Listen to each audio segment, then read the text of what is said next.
y además se aprende utilizándola. Mire, hay otra cosa que es muy importante. No sé si entre los alumnos que están ahora escuchándome o cachondeándose ahí o riéndose y tal, eh, a ver si entre ellos hay alguno que piense que él le cuesta mucho lo de la informática y que a él no le va eso de los ordenadores. ¿Hay alguien que piense ¿Hay eso? alguien que piense eso, que no va con la informática?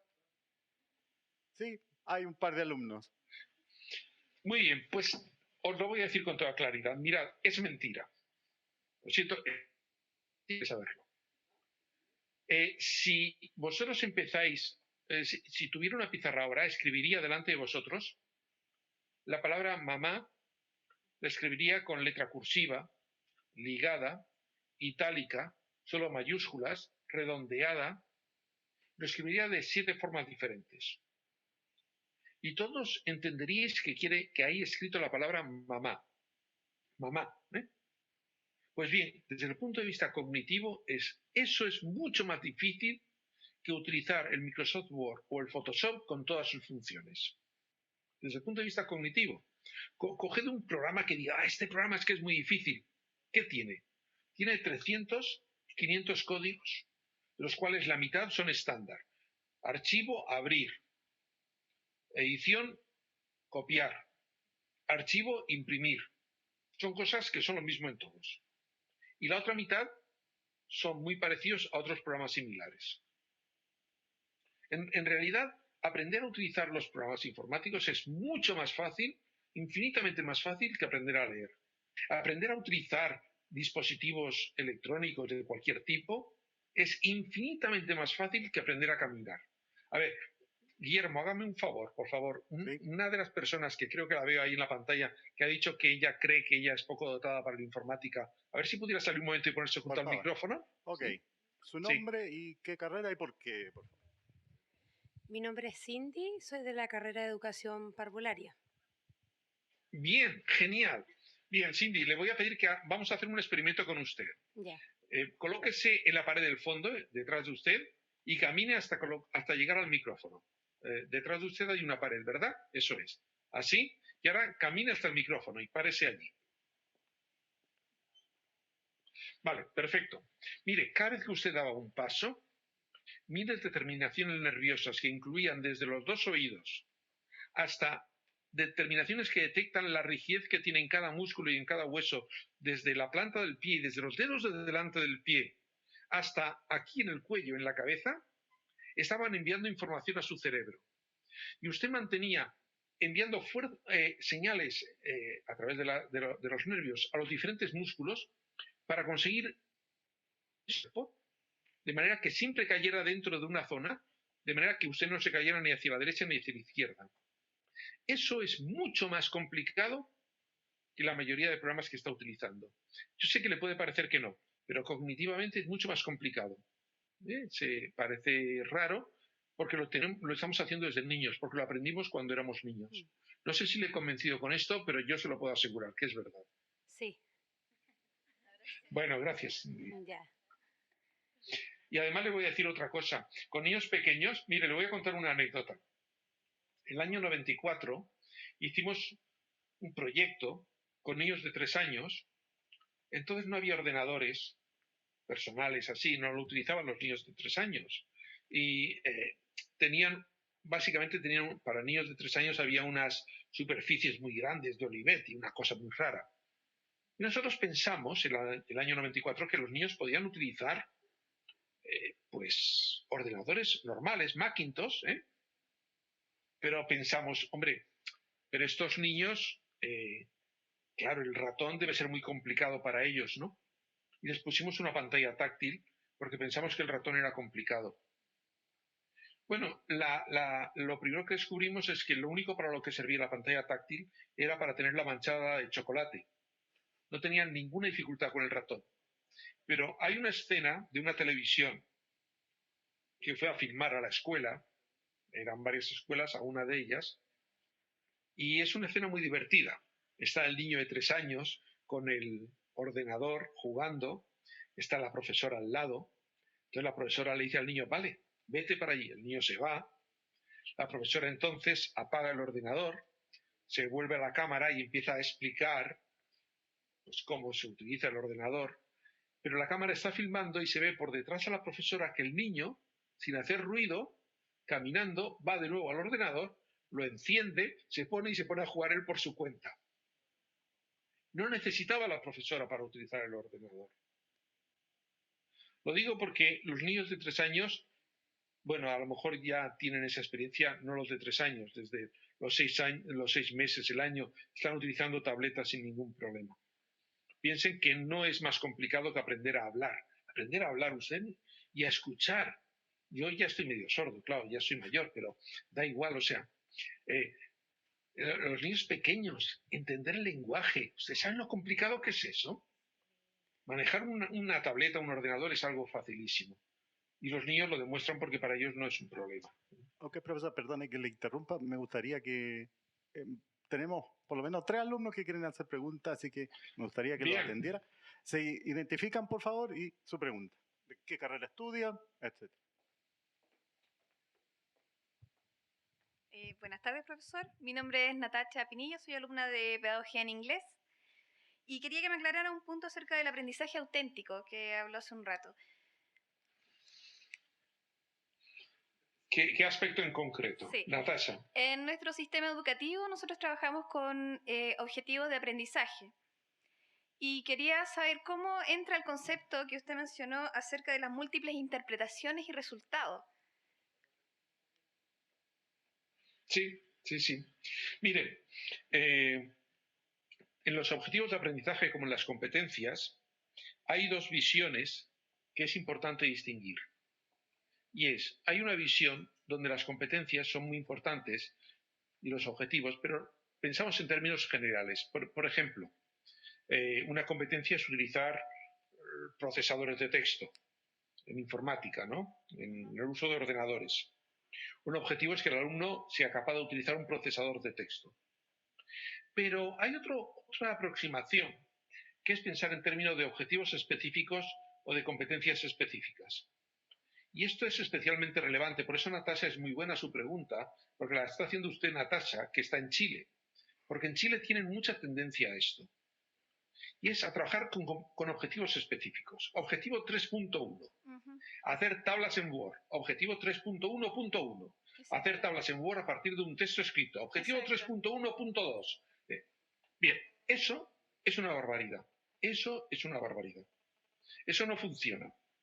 Hace unos años del blog me invitaron y estuve 15 días ahí y les intenté explicar que eso era una barbaridad.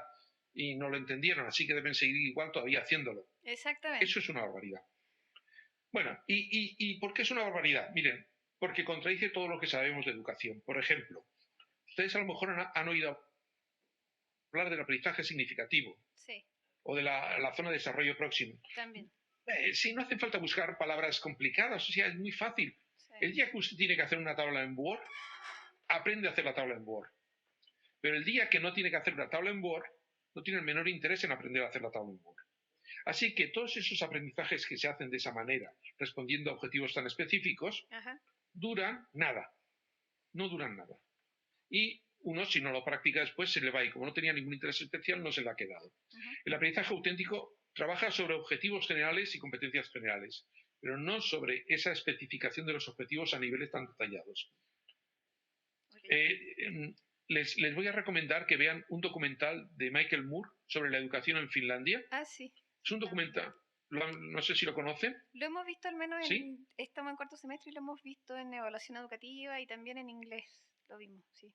Uno que dura 10 minutos. Ajá. Acerca del fin de la educación allá era, para los profesores, el fin último era alcanzar la felicidad de sus alumnos. Tenían muy pocas horas de clase y era muy interesante. Sí. Bueno, pues ahí nos muestra un país que está obteniendo los mejores resultados de PISA. Okay. Y no necesita, no. Digan, perdón. Muchas gracias, no, se me quedó claro. Gracias a usted, Natasha. Okay.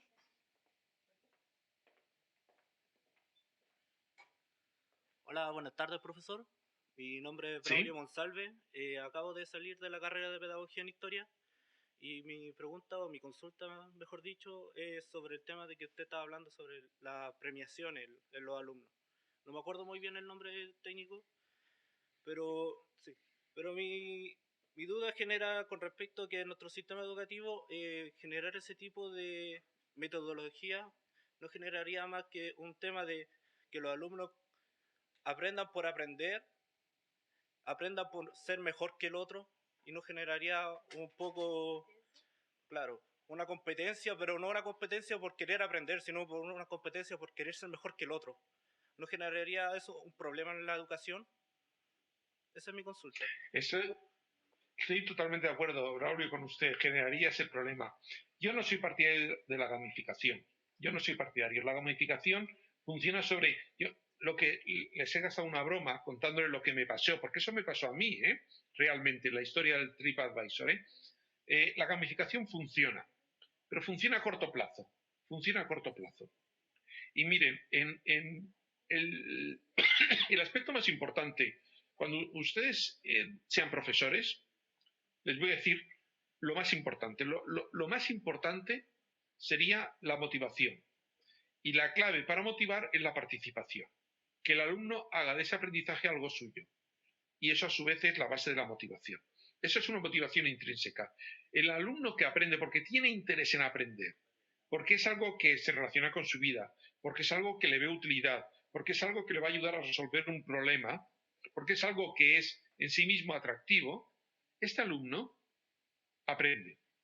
La gamificación engancha, tal, es divertido, no sé qué, pero yo creo que son aprendizajes que no duran mucho, que no se mantienen tanto y desde luego que no desarrollan competencias de esas transversales genéricas potentes. Y lo que ha dicho de la competitividad, por supuesto, o sea, ha dado en el clavo perfectamente. Yo no creo que sea una buena idea la gamificación. Claro, es que, por ejemplo, lo que yo viví en la práctica en el colegio era que el tema de la motivación en los alumnos es muy baja, casi nula, no tienen interés por aprender. Y lo otro es, cuando se ocupan premios para que los alumnos realicen actividades o presten atención en clase, es muy recurrente en los profesores, por lo menos lo que yo vivía acá en el colegio donde yo hice práctica. Es una práctica muy común, y cómo se podría superar eso y darle un buen uso a eso, porque se está viciando este método. Sí, tienes razón. Es decir, ¿cómo se puede superar? Se puede superar con metodologías como la clase invertida. Se puede superar con metodologías como el aprendizaje basado en problemas o con el aprendizaje auténtico.